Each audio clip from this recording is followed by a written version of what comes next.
ମୋ ସ୍ତ୍ରୀର କଣ୍ଡିସନ କେମିତି ଅଛି? ଓକିଲ ଅଛନ୍ତି, ଅପରେସନ ଚାଲିଛି, ମ୍ୟାଡାମଙ୍କ କଣ୍ଡିସନ ବହୁତ କ୍ରିଟିକାଲ, କିଛି କରିହବନି। ଆପଣ ଭଗବାନଙ୍କୁ ଡାକନ୍ତୁ, ମା ଛୁଆ ଦି ଜଣ ଯାକ ବଞ୍ଚି ଯାଆନ୍ତୁ। ହେ ଜଗନ୍ନାଥ, ମୋ ସାବିତ୍ରୀର କିଛି ନ ହଉ, ତାକୁ ସାହା ହେଇତା ପ୍ରଭୁ। ମୋର ଆଉ କିଛି ଦରକାର ନାହିଁ। ସାବିତ୍ରୀର କିଛି ହେଇଗଲେ ମୁଁ ବେସାହାରା ହେଇଯିବି, ବଞ୍ଚି ପାରିବିନି ମୁଁ। ଆପଣ ଚିନ୍ତା କରୁନି ବାବୁ, ମାଆକୁ କିଛି ହବନି।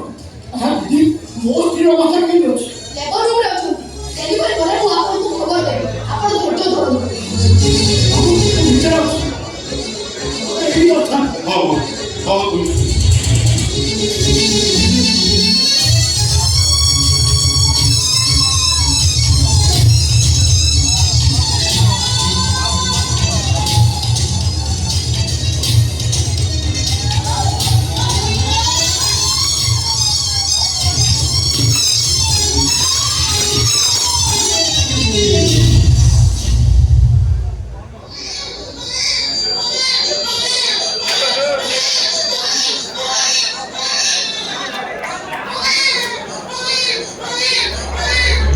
सिस्टर, कौन है सिस्टर? कौन है तुम्हारे कांधा सुबिया? तुम्हारे वो सावित्री? ମ୍ୟାଡାମ କୋର୍ଟରେ ଜନ୍ମ କରିଛନ୍ତି। हाँ वो सावित्री? ସରି ସାର୍, ଆପଣଙ୍କ ସ୍ତ୍ରୀକୁ ଆମେ ବଞ୍ଚେଇ ପାରିଲୁନି।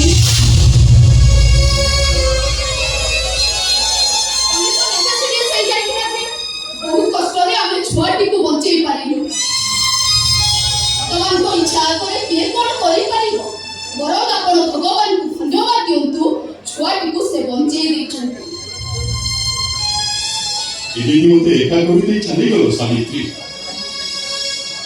ଏତେ ବଡ଼ ଦୁନିଆରେ ମୋତେ ବେସାହାରା କରିଦେଇ ଚାଲିଗଲ। ମୁଁ ଏବେ କାହା ମୁହଁ ଚାହିଁ ବଞ୍ଚିବି? କେମିତି ବଞ୍ଚିବି ସାବିତ୍ରୀ? ସେ ଛୁଆଟିର ମୁହଁକୁ ଚାହିଁ ଆପଣଙ୍କୁ ବଞ୍ଚିବାକୁ ପଡ଼ିବ। ଆପଣ ହଉଛନ୍ତି ତା ବାପା ମା ସବୁ କିଛି। ଆପଣ ଏମିତି ଧୈର୍ଯ୍ୟହରା ହେଇଗଲେ ସେ ଛୁଆଟିର ଅବସ୍ଥା କଣ ହବ କହିଲେ? ଆପଣଙ୍କ ପୁଅ ହିଁ ଆପଣଙ୍କ ଜୀବନର ବଡ଼ ପୁଞ୍ଜି। କି ପେସେନ୍ସ! ଆପଣ ଖାଲି ତା ବାପା ନୁହନ୍ତି, ତା ବର୍ତ୍ତମାନ, ତା ଭବିଷ୍ୟତ ସବୁ କିଛି। ଭଗବାନ ମୋତେ ଏମିତି ଦଣ୍ଡ ଦେବେ ବୋଲି ମୁଁ କେବେ ଭାବିନଥିଲି। ଆଚ୍ଛା ମୁଁ ଆସୁଛି, ଆପଣ ଭିତରକୁ ଆସନ୍ତୁ। ସିଷ୍ଟର, ସାମଲାଉର ସ୍ତ୍ରୀ ଅବସ୍ଥା କେମିତି ଅଛି? ସେ ଭଲ ଅଛନ୍ତି, ବର୍ତ୍ତମାନ ସେ ବେହୋସ ଅଛନ୍ତି, ଆଉ ତାଙ୍କର ମଧ୍ୟ ପୁଅଟିଏ ହେଇଛି। ସେନ୍ସ ଆସିଲା ପରେ ଆପଣ ତାଙ୍କୁ ଦେଖା କରିପାରିବେ। ସାବିତ୍ରୀ, ମୋତେ ସବୁ ଅନ୍ଧାର ଦେଖାଯାଉଛି। ତମ ବିନା ଏ ଛୁଆଟାକୁ ମୁଁ ଏକା ମୁଁ ପାଳିବି କେମିତି? ମା ବିନା ସେ ବଞ୍ଚିବ କେମିତି? ଛୁଆଟା ଆଖି ନ ଖୋଲୁ, ତା ମା ତାକୁ ଛାଡ଼ି ସବୁଦିନ ପାଇଁ ଆର ପାରିକି ଚାଲିଗଲା। ବିଷୟଟା କିଏ ଭଗବାନ? ଦୁନିଆ ନ ଦେଖୁଣୁ ମା ଚେଞ୍ଜ ହେଇଗଲା।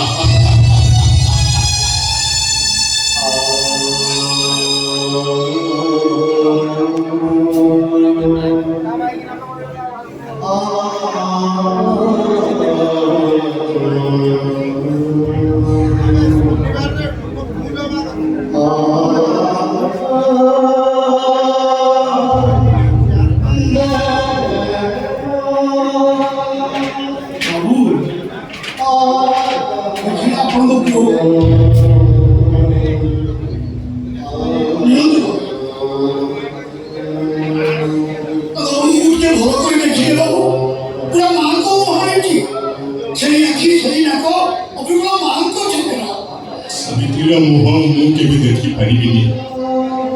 ସେଥିପାଇଁ ମୋତେ ତାର ଅବିକଳ ସ୍ମୃତି ସେ ଛାଡ଼ି ଦେଇ ଯାଇଛି। ସାବିତ୍ରୀ ବିନା ମୁଁ ତ ବଞ୍ଚିବା କଷ୍ଟ, ଏ ଛୁଆଟା ବଞ୍ଚିବ କେମିତି? ଭଗବାନ ଏମିତି ନିଷ୍ଠୁର କାହିଁକି ହେଇଗଲେ? ମାଆଙ୍କ ଜାଗାରେ ମୋ ସ୍ତ୍ରୀଟା ମରିଯାଇଥାନ୍ତା ଭଲା। ଆରେ ସାମଲା, ଆରେ ପ୍ରତ୍ୟେକ ଛୁଆ ପାଇଁ ତା ମା ହିଁ ତା ଜୀବନ ଥାଏ। ତୋ ପୁଅ କଣ, ମୋ ପୁଅ କଣ? ଗୋଟେ ସନ୍ତାନ ପାଇଁ ତା ମା ହଉଛି ସବୁଠାରୁ ବଡ଼ ସମ୍ପତ୍ତି। ମା ନାହିଁ ତ ସାହା ନାହିଁ। ଭଗବାନ ଡାକୁଛି, ତୋ ସ୍ତ୍ରୀ ତୋ ପୁଅ ଭଲରେ ଥାନ୍ତା। ମୁଁ କାହିଁ ଘରଟା ଗରିବ ଛୋଟ ଲୋକଟା ବାବୁ, ଗରିବ ଛୋଟ ଲୋକର ଛୁଆ ଯେମିତି ଆଉ ଭୋକଟା କରିବ। ଆପଣଙ୍କୁ ରାଜଗାଦିରେ ବସିବା ଲୋକ କଣ ଭାବ ଅଛି ଆପଣଙ୍କର? ସବୁ ଥାଇକି ବି ଧରିତ୍ରୀକୁ କାହିଁକି ମା ଭଳି ପୂଜା କରନ୍ତି ଜାଣିଛୁ? ଧରିତ୍ରୀ ନଥିଲେ ଯେମିତି ପାଦ ତଳେ ମାଟି ନଥାଏ ଛିଡ଼ା ହେବାକୁ ଝାଡ଼ା ଦେଲି ଠିକ ସେମିତି ମା ନଥିବା ଗୋଟେ ସନ୍ତାନର ପାଦ ତଳେ ମାଟି ନଥାଏ ଗୋଟେ ସନ୍ତାନ ପାଇଁ ତା ମା ନଥିଲେ ଛିଡ଼ା ହେବାକୁ ଜାଗା ମିଳେନି। ଆପଣଙ୍କ ସ୍ତ୍ରୀର ଅବସ୍ଥା ଆସିଲାଣି ସାବଧାନ ବାବୁ ସେ ଆପଣଙ୍କୁ ଖୋଜୁଛନ୍ତି ଆପଣ ଜଲ୍ଦି ଭିତରକୁ ଆସନ୍ତୁ। ନାଇଁ ମୁଁ ଏଇଠି ରହିବି ମୋ ବାବା ପାଖରେ ରହିବି ସେ ଛୁଆଟା ପାଖରେ ତା ମା ଅଛି ସେ ବାବୁ ପାଖରେ କିଏ ଅଛି ବାବୁକୁ ଏକା କରିଦେଇ ମୁଁ କୁଆଡ଼େ ଯାଇପାରିବିନି। ଭାଇ ସମ୍ରା तो स्त्री तो देखुची तू ता पाखକୁ ଯା तो ବୋଉ ଦେଖିବୁ ଯା ଆରେ ଯା ମତେ ତ ଆଜି ଠାରୁ ଏଇଠି ଏକା ଏକା ବଞ୍ଚିବାକୁ ପଡ଼ିବ ୟାରି ମୋହକୁ ଚାହିଁ ମତେ ସବୁ କିଛି ଭୁଲି ଯିବାକୁ ପଡ଼ିବ ଆଜି ଠାରୁ ଇଏ ମୋ ସାହାରା ମୁଁ ତା ସାହାରା।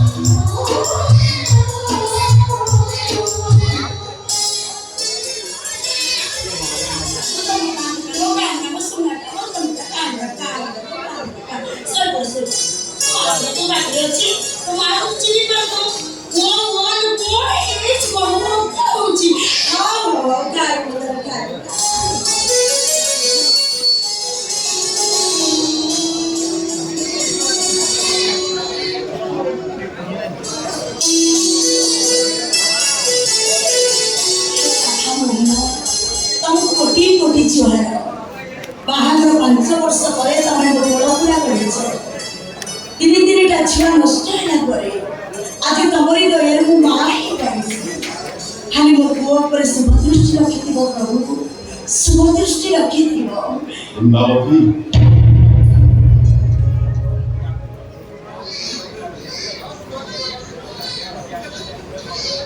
ବାବୁ ତମେ ଆମ ଘରେ ଏ ଭଙ୍ଗା ଗଦରା କୁଡ଼ିଆରେ ଆଜି ତମ ପାଦ ପଡ଼ିଛି। ବେଳେ ବେଳେ ଏମିତି ବି ହୁଏ ରାଜା ହରିଶ୍ଚନ୍ଦ୍ରକୁ ବି ଭିକ ମାଗିବାକୁ ପଡ଼ିଥାଏ ଆଜି କୋଟିପତି ଚନ୍ଦ୍ରଗୁପ୍ତ ଶ୍ରୀଚନ୍ଦନ ତୋ ପାଖକୁ ଆସିଛି ଭିକ ମାଗିବା ପାଇଁ। ସେମିତି କଥା କହି ମତେ ଛୋଟ କରିଦିଅନି ବାବୁ ତମରି ଦୟାରେ ପୁରା ଆମ ସଂସାର ଚାଲିଛି ଆଜି ଯଦି ଆମେ ବଞ୍ଚିଛୁ କେବଳ ତମରି ଦୟାରେ ତମେ କହିଲେ ଆମେ ଆମ ଜୀବନ ବି ଦେଇଦେବୁ। ମୁଁ ତୋତେ ଜୀବନ ଦେବାକୁ କହୁନି ବୃନ୍ଦାବତୀ ବରଂ ମୋ ଜୀବନ ବଞ୍ଚେଇ ଦେବା ପାଇଁ ତୋତେ ଭିକ ମାଗୁଛି। ମା ବିନା ଏ ଛୁଆଟା କାଲିଠାରୁ ଛଟପଟ ହୋଇ ରାହା କରି କାନ୍ଦୁଛି କିଛି ବି ଖାଉନି ମତେ ଲାଗୁଛି ଇଏ ତା ମା ବିନା ବଞ୍ଚି ପାରିବନି ମରିଯିବ। ନାଇଁ ବାବୁ ସେ ଅଶୁଭ କଥା ମୁହଁରେ ଧରୁନି ସାଙ୍ଗ ପାଖକୁ ମୋ ଆୟୁଷ ଲାଗିଯାଉ। ତେବେ କେମିତି ନ ଖାଇ ନ ପିଇ ଛୁଆଟା କେତେ ଦିନ ବଞ୍ଚିବ? ତୁ ତ ଛାତିରୁ ଅମୃତ ଦେଇ ଆ ଜୀବନ ବଞ୍ଚେଇଲେ ଆକୁ ମାର ମହଲ ଦେଇ ଆ ଜୀବନ ରଖିଦେ। ଛୋଟ ଲୋକଟା ତମ ଘରର ଚାକରାଣୀ ତମେ ରାଜା ହେଲେ ମୁଁ ଦାସୀ ତମ ପୁଅ ରାଜକୁମାର ଗୋଟେ ଦାସୀ ଛାତିରୁ କ୍ଷୀର ଖାଇଲେ ରାଜକୁମାରଙ୍କର ଅପମାନ ହବ ଶ୍ରୀଚନ୍ଦ୍ର ବଂଶର ଅମର୍ଯ୍ୟାଦା ହବ ଶ୍ରୀଚନ୍ଦ୍ର ବଂଶର ରକ୍ତ ପୁଣି ଗୋଟେ ଚାକରାଣୀ ଛାତିରୁ ନାଇଁ ବାବୁ ତମେ କେତେ ବଡ଼ ଲୋକ ଗୋଟେ ଛୋଟ ଲୋକଟା ପୁଣି ତମ ପୁଅକୁ ବଡ଼ ଲୋକ ଛୋଟ ଲୋକ ମା ଛାତିର ଅମୃତ ଧାରା ପାଖରେ ବଡ଼ ଲୋକ ଛୋଟ ଲୋକର କିଛି ବି ସ୍ଥାନ ନଥାଏ ବୃନ୍ଦାବତୀ। ମାର ସ୍ନେହ ମମତା ପାଖରେ ବଡ଼ ଲୋକ ଛୋଟ ଲୋକର ଫରକ ନଥାଏ। ସେଇଥିପାଇଁ ମା କେବଳ ମା କେବେ ଛୋଟ ହେଇପାରେ ନା ଏ ଦୁନିଆରେ ସବୁଠାରୁ ବଡ଼ ହଉଛି ମା ହିଁ ଏ ଦୁନିଆର ସବୁଠାରୁ ବଡ଼ ଲୋକ।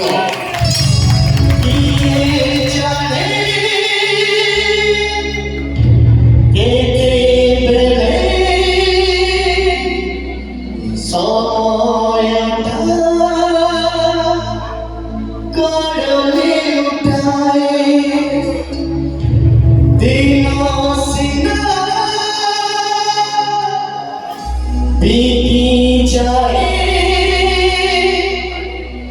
किसी কথা মনে রয়ে যায়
ये छोटा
लगा